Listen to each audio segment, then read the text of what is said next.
გამარჯობათ მეგობრებო, ყველას მოკითხვა, ბედნიერება და კარგი განწყობა. დღეს მეგობრებო, ცოტა ისეთი ვიდეო მინდა ჩავწერო, უпростоრეთ ჩვენ ყოველთვის ვცდილობთ ხოლმე რომ ჩვენი არხი გამოსადეგი იყოს და ყოველთვის მაგას ვიძახი რომ ერთმანეთში გვერდზე დაუდგეთ და ჩემზე გადახდილი მომენტები თუ ასეთი ამბები ადამიანებს გამოადგეს. და დღეს მინდა ისეთ თემაზე ვილაპარაკო, რომელიც საკმაოდ მეგობრები მიკავშირდებიან, მეკითხებიან, ასე თქვათ მომწიფთა თუ არ მომწიფთა, ამ თემაზე გონი საინტერესო იქნება, მაგრამ სანამ დავიწყეთ აგერეთი გავჩერდები, ცოტა ისეთი თემაა საყურადღებო, რომელსაც ყურადღება უნდა და პრობაში ცოტა ძნელია, უნდა გავჩერდე ახლა და რიგში უნდა დავდგე და რომ გავჩერდები, მერე გავაგზავნოთ ჩვენი საუბარი. სანამ თემას დავიწყებდე, ერთი პატარა განცხადებასავით მინდა ეს განცხადება მე აქტუალურად უკვე მერამდეჯერ ვიძახი, მაგრამ კი ამინდა შეგაწუხოდე ის, მაგრამ უნდა ითქვას, იმიტომ რომ თემას ალბათ ეს არ მორჩება, სანამ ჩვენ ცოცხლები ვართ, სანამ ადამიანი, მაგრამ შევეხები და მაპატიეთ მეგობრებო, ხა მე გავჩერდები აქ რიგში, საბუთეს მივიტან და საწყობია რიგში უნდა დადგე და მერე გამოგიძახებენ და მოდი ამას მივიტან ჯერ და მერე ხედოთ ჩვენ საუბარს.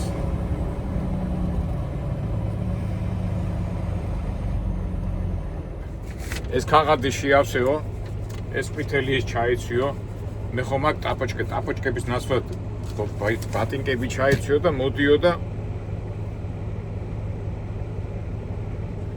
მოდიო და მერე გეტყვითო სად უნდა შეხვიდე და ასე შემდეგ და მაგ პროცესს ვაკეთებთ ახლა ჩვენ. ეს ქაღალდი შეავსეო და შევავსე ესა ფეხსაცმელები ჩავიცი დახურული. იქ რაღაც კაი ტვირთია. ცოტა კეღის ამის წვალება.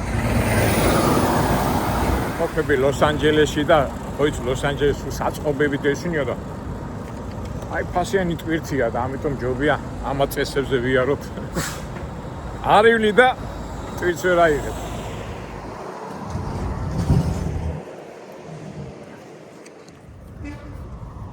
გამელოდეო აბარე საბუთები და დაგირეკავთ.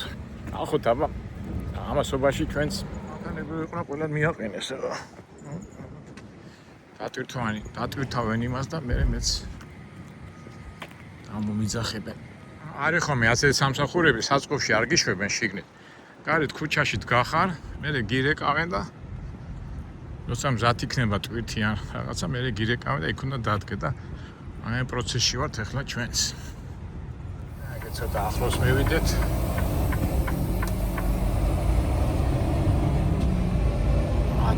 ეს ჩვენი საწყობია.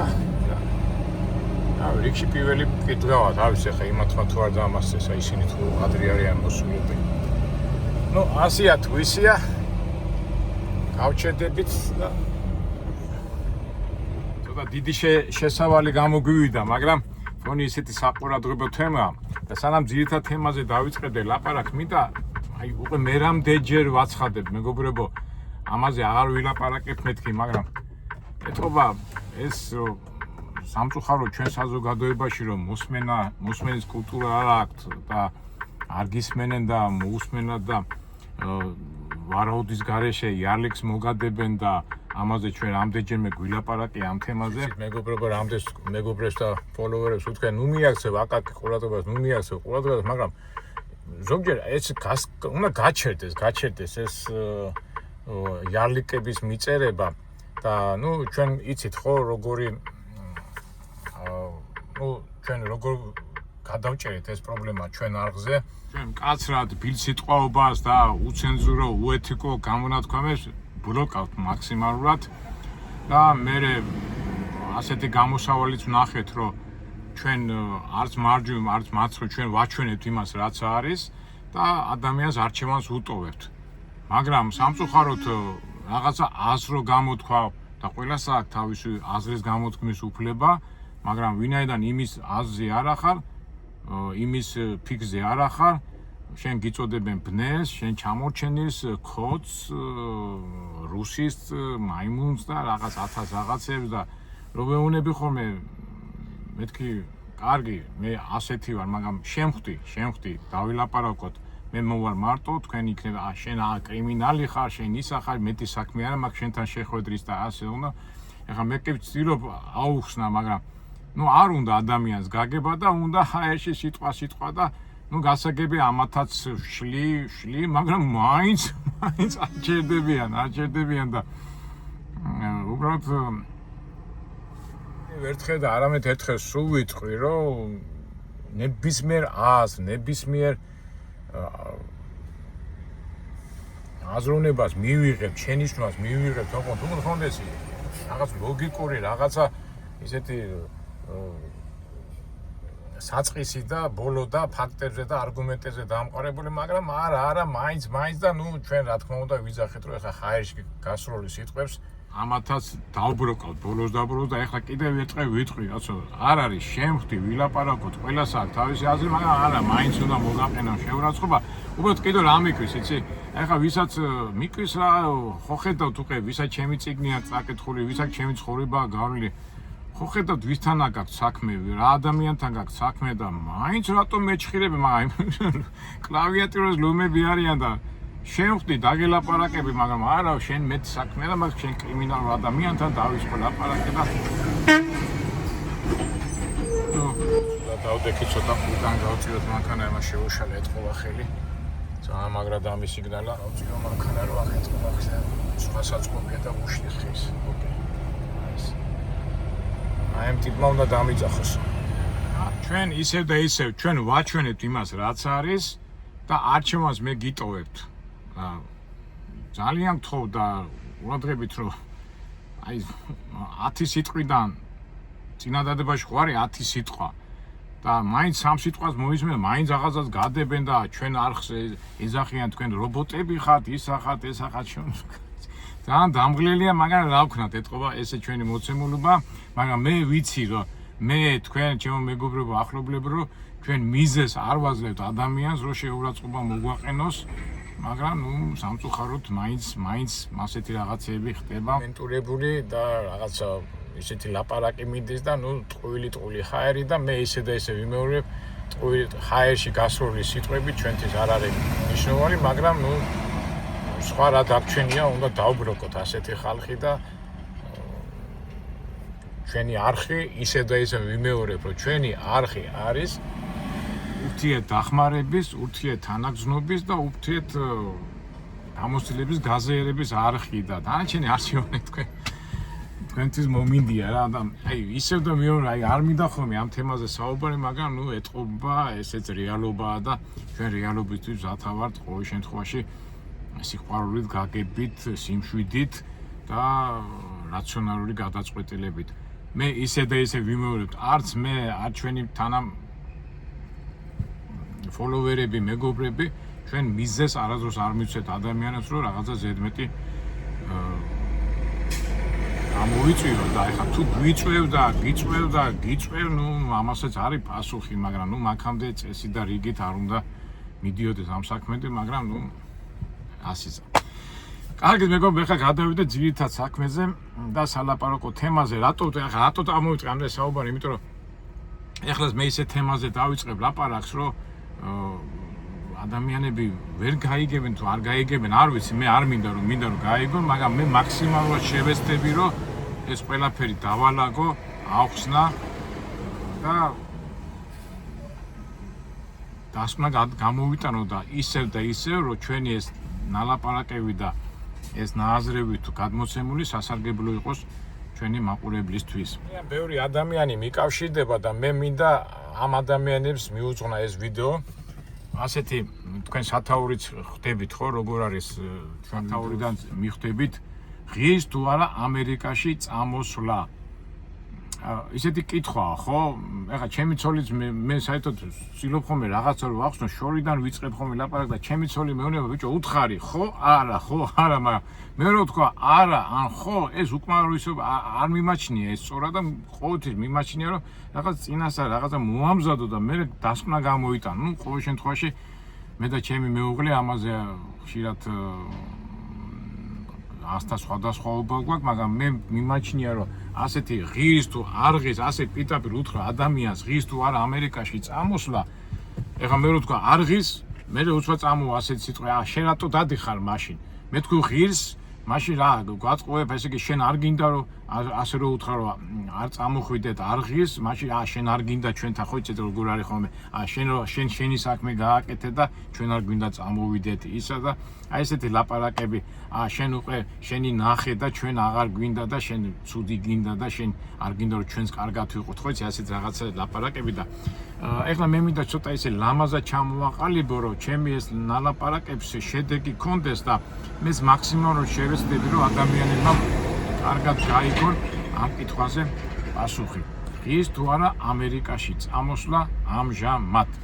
ვინც მიკავშირდება ძირითადად ყველა იძახის, რომ აი საქართველოში შეუძლებელია გაჩერება, დაბალი ხელფასი მაქვს, ისა მაქვს, ესა მაქვს და მინდა ამერიკაში წამოვიდე, რომ გავაუმჯობესო ჩემი ფინანსური მდგომარეობა, ზოგი იძახის უნდა განვითარდე, ან ზოგი იძახის მე ამერიკი მთელი მთელი ცხოვრება ვოცნებობდი ამერიკაში ყოფილიყავი და ნუ ერთ სიტყვით უნდათ ამერიკაში წამოსვლა. თავისთავად ეხლა ეს ბუნებრივია, ეხლა ადამიანი ყოველთვის ცდილობს თავისი ფინანსური მდგომარეობა გამოიცვალოს, გაუმჯობესოს და სხვადასხვა მიზნით ეხლა ამერიკაში წავა, ევროპაში წავა, ავსტრალიაში წავა, ნუ ეს ჩვეულებრივი ეს რაც კაცობრიობა, რაც ადამიანი არსებობს, ეს ბუნებრივია ეს თვისება, ეს სურვილი ყოველთვის აქვს და მით უმეტეს ეხლა საბჭოთა კავშირი რო დაინგრა და ჩვენ ვთქვათ ჩვენთან საბჭოთა კავშირის საქართველოში არასტაბილური სიტუაცია შეიქმნა და ძალაუნებად ადამიანები დაარჩნენ ძალიან ბევრი უმუშევრები.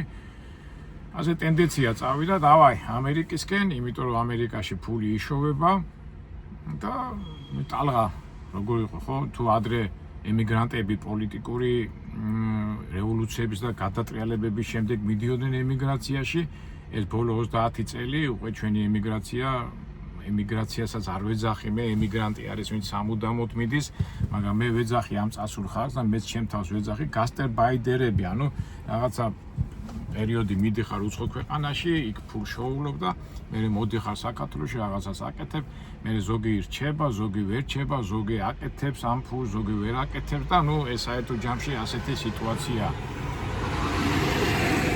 მასე ჩვენ ძალიან ხშირად გვილაპარაკია და მეც უკვე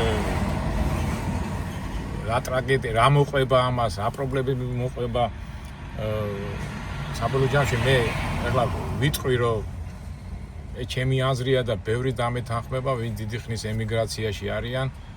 მე საბოლოო ჯამში აი გუშინაც ვიყავი ერთ საუბრობდი ტელეფონზე, 10 წელი ამერიკაშია და თავის ცხოვრებას ლაპარაკობდა.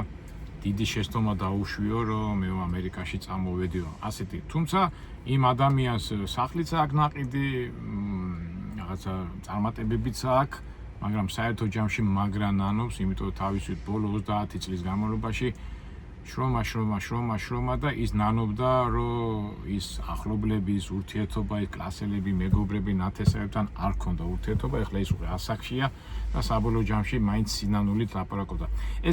ეს ემიგრაციის ერთ-ერთი მტკივნეული თემა, ამაზე ჩვენ ძალიან ბევრჯერ გვილაპარაკია და არა მარტო მე, არამედ საზოგადოებაში და ადამიანები ამაზე საუბრობენ, მაგრამ ბევრ ახალგაზრდას ეს არ აინტერესებს, ახალგაზრდა ამბობს, რომ გაიარე ცხოვრება და ყველაფერი მიიღე და ეხლა ნანობ, მაგრამ მე ახალგაზრდა ვარ, მე ეხლა მინდა ცხოვრებისა აწყობა, მე ეხლა მინდა რაღაცა ფული ვიშოვო, რაღაცა იმას მივაღწიო. ხო იცით, ასეთი საუბრები რო არის. ეხლა ამ შემთხვევაშიც ეხლა ძალიან ბევრმა ახალგაზრდა მიკავშირდება და მაგას მეკითხებიან და მე ეხლა რა უნდა უთხრა, ეხლა მეც ჩემი პირადი აზრი მაქვს, მაგრამ მე ყოველთვის ვცდილობ რომ ვაჩვენო ის რაც არის და არჩევანი ადამიანმა თვითონ უნდა გააკეთოს. ეხლა მე ის ინანებს, არ ინანებს და აი მე ხო გითხარი და არ გითხარი და ასეთი საუბარი ჩვენთან არ იქნება. თქვენ მიხვდით რომ მე ჩემ არხზეც მასე ვცდილობ, მე ვაჩვენებ იმას რაც არის. რა თქმა უნდა მეც მაქვს ჩემი პირადი აზრი, მაგრამ ჩემი ცხოვრები და იმით ამით, აი როგორც ეხლა თავში რო თქვი, ახან შენ ჩემაზე არ ახარ და ამიტომ შენ ისეთი ხარ, ასეთი ხარ, არაფერი, ჩვენ ვაჩვენებთ იმას, რაც არის და ადამიანმა თვითონ მიიღოს არჩევანი და თვითონ გააკეთოს გადაწყვეტილება და უფალიც ხომ მაგას გვეუბნება მე შენ გეტყვი და არჩევან შენ გიტოვებ. თავისუფალი ნება, თავისუფალი ნების არსიც ხომ მაგაშია და აქედან გამომდინარე, სადაც ქრისტე გვეუბნება და უფალი გვეუბნება როგორ ვიცხოვროთ, ჩვენც ვარდებულები ვართ ამ ფორმულით ვიმოქმედოთ და მე ვცდილობ ჩვენ არხში რომ აი ესეთი ფორმულით ვაჩვენოთ. ცუდი თუ კარგი ვაჩვენოთ ის რაც არის, მიუთითოთ რა არის ცუდი, რა არის კარგი და ადამიანმა თვითონ მიიღოს გადაწყვეტილება. ახლა მე ცოტა უფრო ფართო მცნებებზე არ ვილაპარაკებ უკვე კონკრეტიზაციაზე, ღირს თუ არა ამერიკაში წამოსვლა. უბრალოდ ეკონომიურ, ფინანსურ კუთხე მინდა განვიხილო. მე პირდაპირ გეტყვით, ბატ 20 წლის, 15 წლის წინ, 10 წლის წინ მე ხშირად ვამბობ ხოლმე, თუ სიტყვაზე ამერიკაში $1000 ისოვიდი, თუ შენ მიზანი ქონდა მოგეგროვებინა ფული, $300-200 ქონდა ხარჯი, იქ ბინა, ტელეფონი, საჭმელი და $700-800 გვერდზე დებდი. ეხლა რადიკალურად შეიცვალა მდგომარეობა, თუ შენ $1000 შოულობ, შეიძლება დაგჭეს $800-900 ხარჯი გაქვს და დანარჩენი და უკვე ის ხიბლი არა აქვს, ხო? ეს სულთა ფინანსური ამბავი. ეხლა ზოგი მეუბნება, შენ რატო დადიხარ? ეხლა მე დიდი ხანია დავდივარ და ასე თუ ისე ეს გზები გავლილი მაქვს, მაგრამ მე დავდივარ, ჩემ რაღაცა კიდევ რაღაცა სულებს პოულობ და მაგრამ შეიძლება თუ ასე გაგრძელდა, ალბათ მეც უკვე ამას შევწყვეტა. თუმცა მე პირადად მეც უკვე წელიწად ნახევარში, 2 წელიწადში უკვე მეც შევწყვიტავ სიარულს, იმიტომ რომ მართლა აი ეს ფინანსური შემოსავლიდან გამომდინარე ცოტა უკმაყოფილო ვარ. ეხლა ზოგი იტყვის, აბა საქართველოში ის არის, მე ვეუბნები. მე ვამბობ. უყურე. წამიდგენ ახლა ამერიკაში ხარ, მუშაობ სიტყვაზე, აკეთებ $500 სიტყვაზე და $400 ხარჯი გაქვს, $100 რჩება და იგივეს თქვა საქართველოში აკეთებ $500 და $400 ხარჯი გაქვს და $100 რჩება, ცოტა კი, მაგრამ საწავო ადამიანი ამერიკაში თუ საქართველოში. აი მანდ უკვე იჭედებიან. ეს ადრე 15-10 წლის წინ არ იყო ასეთი განსხვავება და იმ განსხვავებით შეიძლება ამით ბევრი რაღაცა მოგეკრო და საქართველოს გაგეკეთებინა, მაგრამ ეხლა ეს განსხვავება აღარ არის და არ ვიცი შენო არ ამბობ სიმართლეს, ზოგი ამბობს, ზოგი მეუბნება შენ არ არისო იმან ასე გააკეთა, ისე გააკეთა და მე ხა არავის არ ვატყუებ, მე გეუბნებით იმას რაც არის და ის არგუმენტი რომ შენ სამშობლოში ხარ და შენ ახლობლებთან ხარ და შვილებთან ხარ, მეუღლესთან ხარ, კლასელებთან ხარ, უბნელებთან ხარ. კი, ცოტა საქართველოში ბევრი პრობლემების რა არის, ძალიან დიდი პრობლემებია, მაგრამ ეს პრობლემები აქაც არის. და აქედან გამომდინარე უკვე უღირს აქ ადამიანს წამოსვლა თუ არ უღირს, ეს უკვე თვითონ ადამიანმა გადაწყვიტოს თვითონ. ფინანსური ამბავი. ეხლა სულთა ემიგრანტული და საზღვრის გადმოჭრის ამბავი. ადრე როგორ იყო, იცით? თავარია რამენერად ამერიკაში მოხვედრილიყავი, ტურისტად თუ სტუდენტად თუ რაღაცა სამუშაო ვიზიტი თუ რაღაცა თუ დაარღვევდი, ხო იცი ხა ყველა ქვეყანას ქონდა სავიზო რეჟიმი, ხო? ამერიკაში იყო ასე 6 თვე შეგიძლო, რა ქვია, ლეგალური ყოფილიყავი ქვეყანაში, მაგრამ 6 თვის შემდეგ არალეგალი ხდებოდი, მაგრამ ხალხი დაიწყებდა მუშაობას 6 თვე, 6 წელი, 2 წელი, 3 ჩებოდა და არავინ არაფერს არ გეუბნებოდა, მთავარია რამე არ დაგეშავა, კრიმინალური საქციელი არ ჩაგედინა და ხალხი არის, არც საბუთები აქვს, საბუთებში რა იგულისხმება, საბუთებში პირველ რიგში არის მუშაობის უფლება. მუშაობის უფლება რო გაქვს, მე გეძლევა დაზღვევა, იქ რაღაც შეღავათები, კრედიტები, ესა, მაგრამ ბევრი არ მიგიდევდათ ამას, იმუშავებდა და წამოვიდოდა, მაგრამ გავიდა დრო და დღევანდელი მთავრობა, უკვე გახსოვთ ბაიდენის პერიოდში ძალიან ბევრი ადამიანი შემოდიოდა მექსიკის საზღვრიდან, როგორც ვიცი 20-25 მილიონი ადამიანია შესული და უკვე დღევანდელი მთავრობამ ტრამპის ხელმძღვანელობით აბსოლუტურად ყველაფერი აკრძალა, უკვე იჭერენ ხალხს, უკვე რაღაცა შეღავათები ჰქონდა ნებართვა რაღაც 6 თვეში, ყველას უწყვიტავენ და გაიძულებენ რომ დატოვონ ქვეყანა. და ეხლა რომ მირეკავენ მეუნები კი შენ თუ შემოხვედი ქვეყანაში ან შემოყვან ან არ შემოყვან უკუ აქ ადგილზე პრობლემა შეგექნება მეთქი და აჯერა შენ მაშინ რატო ხარ კაცო მე ვარ მე ყველანაირი საბუთები მაქვს და ჩემნაირ ადამიანს ვინც ადრეა ცოტა ჩამოსული ყველას აქ ასე თუ ისე საბუთები და ეხლა ახალგაზრდა კაცი რომ მე შემოდის და უნდა რაღაცა იმედებით დაიწყოს ამერიკაში ეს დაკეტილია რაც ტრამპი მოვიდა გუნდი 6 თუ 7 თუ ეს გააკეთა წარმოიდგინეთ მე იყო 1000 გზები აი გამოსავალი იყო თუ ხელს მოაწერდი ამერიკაზე ამით საფუძს აკეთებდი ან რაღაცას მოვითხოვდი თქვა იქ ცისფერი იყავი ან რაღაცა პოლიტიკური იქიდან გამომდინარე რაღაც ჩაგრანდნენ შენ ქვეყანაში და აქედან გამომდინარე ქვეყანაში აძლევდნენ რაღაც უფლებებს და მუშაობის უფლებებს და ესეთ რაღაცები აი ეს ყველაფერი ტრამპის ადმინისტრაციამ შეწყვიტა ეხლა იმ დროს მეუბნება აბა ხალხი რომ მოდისო კი ხალხი მოდის ოღონდ ტურისტები თან როგორი ტურისტი მოვა ამერიკის საზღვარზე მოვა $15000 ტოვებ ის თქვა 3 თვე თუ 4 თვე ივლი მე უკან თუ მობრუნდები არ დაარღვე იმ $15000 გიბრუნებენ მაგრამ შენ თუ დაარღვიე და დარჩი ის $15000 ხო გეკარქება და მე კიდევ ადგილზე გექნება პრობლემები სამსახურის ვერიშოვი აი ზოგი ხმეუნე აი ტრაილერზე მინდა გასაგებია მაგრამ ვერ გააკეთებს საბუთებს არ ვიცი ეხლა მე სულ მეუნები ხოლმე ეხლა ამჟამად ასეთით როა როგორ შეიცვლება თუ არ შეიცვლება არ ვიცი სავარაუდოდ მე მგონია რომ ტრამპის წასვლის შემდეგ შეიცვლება ეს სიტუაცია მაგრამ ჯობია ესე მოლოდინის რეჟიმში დაელოდონ ადამიანები და ასე აი ახლა როგორც მექსიკის დროს წამოვიდა ხალხი იმდენი ხალხია და ეხლა ვინც მექსიკიდან გადმოახეს ეხლა იძულებულები არიან წავიდნენ ეხლა ბევრს უსამართლობის ცნობაც აქვს მაშინ რატო გახსნა ბაიდენმა ეს საზღვარი ეხლა რატომ გახდა როგორ გახდა რისთვის გახდა ეს ბევრი ვერსიებია მაგრამ ამჟამად აი ესეთი ცუდი სიტუაცია არანაირი გასაქანი ესე იგი საბუთების გარეშე დღევანდელ ამერიკაში ელემენტარულ სამსახურსაც ვერ კი იშოვი, იმიტომ რომ თვითონ გარდა იმისა, რომ ვისაც საბუთები არ აქვს, ისინი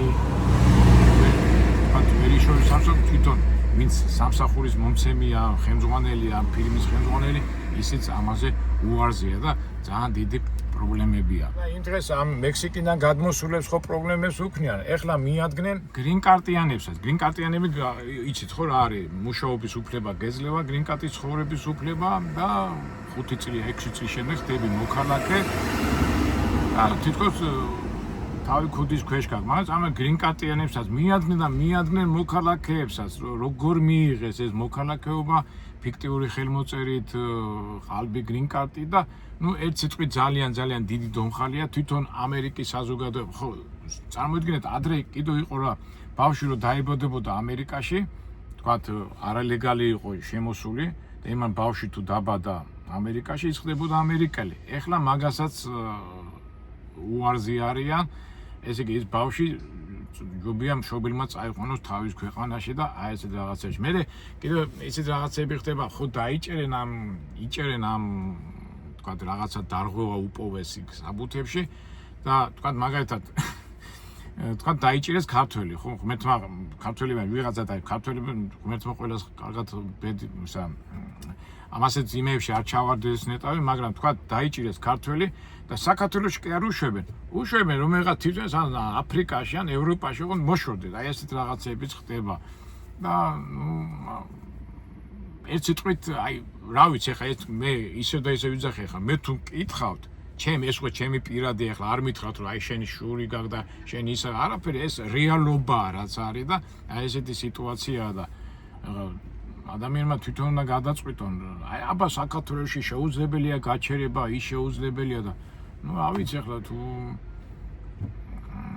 უნდა და აქაც წვალება და ისე შენ ქვეყანაში იწვალო და შენ მშობლიურ ხალხში იწვალო და შენ მშობლიურ გარემოში იყო იმდრე ახლა ფაქტია რომ ესეთი სიტუაცია. ეხლა რაც შეეხება მე საბუთები გვაქვს, ჩვენ საბუთები რო გვაქვს, შეიძლება არ არის გამორიცხული აი ეს ტრამპა ისეთ რაღაცებს აკეთებენ, ისეთ არალოგიკურ რაღაცებს აკეთებენ, რომ არ არის გამორიცხული ჩვენაირი ხალხიც გაყარონ. მაგრამ არ ამგონია რომ ამერიკა ამ დონემდე მივიდეს აქ ახლა მაგ თემებზე მე ჩვენს კიდე ვილაპარაკებთ ეს ტრამპის მოქმედების საკითხები და რატო აკეთებს ამას, ერთ-ერთი მიზეზია რომ ფული ის, არ ვიცი, მაგას მე ალბათ ჩვენ მე ვილაპარაკებთ, მაგრამ დაუბრუნდებით ამ საკითხს. ღირს ამჟამად ამერიკაში წამოსვლა თუ არა. თვითონ საზოგადოებაში ძალიან დაძაბული სიტუაციაა. ერთ-ერთი ძალიან ესეთი დაძაბულობის მიზეზია, აი მაგალითად ცოლქმანი არიან, ამერიკის მოქალაქემ ხელი მოაწერა, ვთქვათ, კაცთან ან ქალთან და ბავშვი ელოდებიან და ამერიკის საელჩოებში, სხვადასხვა ქვეყნებში არც კი განიხილავენ. ეუბნებიან, რომ აი ბავშველოდები ცოლი ორსულად არის, მინდა მივხედოთ და არ განიხილავენ. და всё. დაილოდეთ და როდემდე გაგრძელდება, ეს არ ვიცი. დანარჩენი ახლა ზოგჯერ მეუბნებიან ხო აბა შენ რო ტრაილერის იმეებს აჩვენე, მე ხა ჩვენი არხი მარტო ტრაილერზე ხო არ არის, ჩვენ ყველა თემაზე საუბრობთ, ბედნიერებაზე, მეგობრობაზე, ლიტერატურაზე, ფილოსოფიაზე, 1000 რაღაცებზე და ახლა უბრალოდ ტრაილერზე ვარ თორე ზოგადად რისი თქმა მინდა იცი? ბევრი რო არ ვილაპარაკოთ, ახლა ძალიან ბევრი ვიდეო რო არ გამიგზელდეს. ალბათ ადამიანებს ვისაც უნდა წამოსვლა და თქვა თავისი გეგმები აქვს და მიზნები აქვს, უსაბუთოდ არავითარ შემთხვევაში ამერიკაში არ უნდა მოხდეს და დაელოდოს სიტუაციას, იმიტომ რომ ახლა მოადგე და იოცნებო, ამ ოცნების საშუალებასაც არ გაძლევენ. მე პირადად რომ მკითხო, ალბათ შეიცვლება, იმიტომ რომ მაინც ეს ქვეყანა ემიგრანტებმა აშენეს და ფაქტობრივად ეხლანდელი მთავრობა ამერიკის მთავრობა სულ არია ყველაფერი. მოგეხსენებათ ამერიკაში რო ირევა სიტუაცია, მთელ მსოფლიოში ირევა სიტუაცია და პოლიტიკაზეც ალბათ ჩვენ მერე ვილაპარაკებთ, ზოგადად დომხალია ყველგან. როგორ იქნება, რა იქნება, საერთო მსოფლიო, საერთკენ წავა ამერიკა, საერთკენ წავა ჩვენი ფიქრები სამწუხაროდ გაურკვეველია. ეს გაურკვეველი როგორც ადამიანური ბუნებიდან გამომდინარე, მაგრამ მერთი გეუბნება როგორ ანაირ და როგორ უნდა ვიცხოვროთ, მაგრამ სამწუხაროდ ბევრ ადამიანს ეს ღმერთის გზა და უფლის გზა არ აინტერესებს, მათ აინტერესებს ეს მიწიერი და ადამიანური ფიქრები. ეს უკვე სხვა თემაა, ისე თქმა მინდა და ისევ უბრუნდები თემას ღირს თუ არა ამერიკაში წამოსვლა. არ ვიცი, მე ჩემებურად ჩამოვაყალიბე, თუ ადამიანებს უნდა თავის ტკივილი და არალოგიკურ სიტუაციებში მოხვედრა, შეუძლიათ ჩადონ წამოვიდნენ. თუ არ უნდათ, მაშინ ისევ და ისევ უბრუნდები, რომ ჯობია თავი შეიკავონ და თავიანთ ქვეყნებში განავითარონ, რაც მოუნდებათ. აი ხა მეც იმ დღეს ვლაპარაკობდი, ხა ჩემ ახალგაზრდას ვეუბნებოდი, ისა მის და ამერიკა და ჩემ შვილებსაც მაგას ვეუბნები. ცხოვრებაში იპოვო ისეთი საქმე, რომელიც შენ გიხარია და მოგწონს და გიყვარს. და ის იმ საქმეს თუ დაიწყებ, ის უკვე მუშაობა არ არის, ის არის ბედნიერი ხარ, შენ იმას აკეთებ, რა შენ ხარ. ადვილი საქმე ნამდვილად არა, მაგრამ თავარი ძალიან ბევრი ისეთი საქმე იპოვე, რაც შენ გიხარია და მე ვიყო რა თქმა უნდა, კარგია და მეც ჩვენ ახალგაზრდა ხა ზოგი ხა მე შენ გაიარე და ბევრი რაღაცა ნახე, აი ხო ვიდეო რო დავიწყეთ, რომ არალოგიკურ იმეებს რო გინდა ბიჭო, მე გეუნები იმას რაც არის. კი, მე გამვლე ჩემი ცხოვრება და ბევრი რაღაც ასე თუ ისე ნახე და ახალგაზრდებაც უნდა ნახონ და ეხლა ახალგაზრდა რომ მომარდე, შენ ნახე და მე არ გინდა ვნახო, შენ არ გინდა მეც ვნახო, აი მოდი ნახე, მინ გიშლის. მე გეუნები იმას რაც არის და როგორც არის და ეხლა ზოგი ხარ რო გამოვიდეს, აი შენ არ გინდა რომ ჩვენ ამერიკაში მოხვდეთ. რატომ მე რა თქვი, გინდა თუ არ გინდა, მე გეუნებდი იმას რაც სიტუაციაა და უბრალოდ აუტკივარი თავი და ერთხელი არა ხუჯი, შეიძლება ერთხელ აქტკიდდეს და ეხა 5 და 10 და 1000 რო აქტკიდება, მაშინ რა არის ეს მდგომარეობა და ისე და ისე უბრუნდები ჩვენ არხზე, ჩვენი არხი ამას ცდილობს რომ ჩვენ ერთმანეთის გვერდზე დაუდგე და მე თუ მკითხავს, მე ჩემი აზრი ასია და დანარჩენი უკვე ყველაფერი არჩევითია. ამ ვიდეოს დავამთავრებ ისე და ისევ ორი იმით დავამთავრებ, ჩვენი მუდმივი დევიზით, რომ ღმერთმა ადამიანის შექმნა ბედნიერებისათვის, ბედნიერება რო შევინარჩუნოთ, უნდა გაუფრთხილდეთ ერთმანეთს და არ დავიზაროთ. აი ერთმანეთს ყველაფერი და ვამატებ უკვე მე ყველგან სიმშვიდით, სიწყნარით უნდა შევხედოთ ყველაფერს. შენ აფორიაქტები ბევრ ჯაჭვს ასე ვთქვათ ვერ გადააბოდა. სიმშვიდეში, სიწყნარეში უფრო დაწყნარებულად, უფრო კაი გადაწყვეტილებას მიიღებ და აქედან გამომდინარე მე ესე და ისე ვუსურვებ ჩემ თავსაც, ჩვენ მაყურებელსაც, ჩვენ ფოლოვერებს, ჩვენ მეგობრებსა და ჩვენ ათესავებს, ჩვენ მეგობრებს, ყველას რომ სიმშვიდე შეგვენარჩუნებულოს ყოველთვის. ნებისმიერ სიტუაციაში. კი, პრობლემების მეტი რა არის.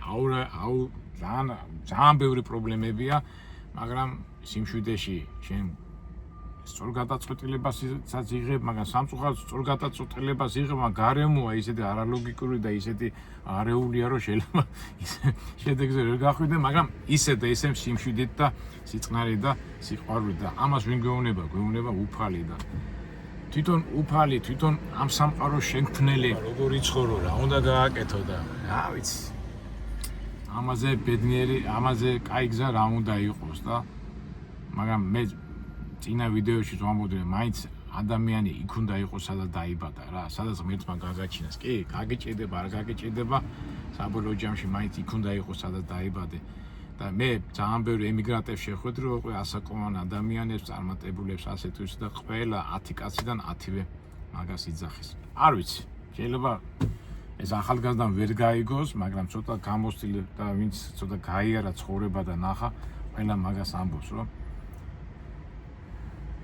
ადამიანი იქ არის ბედნიერება, სადაც დაიბადა და კოელიოც გახსოვთ, კოელიო გამახსენდა ეს ის ბედნიერებას ეძებს და მაინც განძის საგანძოში თავის სახში მივა და იქ იპოვის იმ ბედნიერებას და საგანძოს რა.